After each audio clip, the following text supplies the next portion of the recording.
حدیث ہے کہ رسول اللہ صلی اللہ علیہ وآلہ وسلم نے فرمایا کہ 7 ہلاک کر دینے والے چیزوں سے بچو۔ صحابہ نے پوچھا یا حبیب اللہ کون سی چیزیں ہے؟ رسول اللہ صلی اللہ علیہ وآلہ وسلم نے فرمایا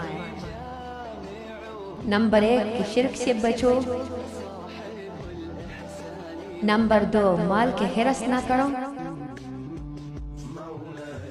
نمبر 3 قتل و غارت نہ کرو،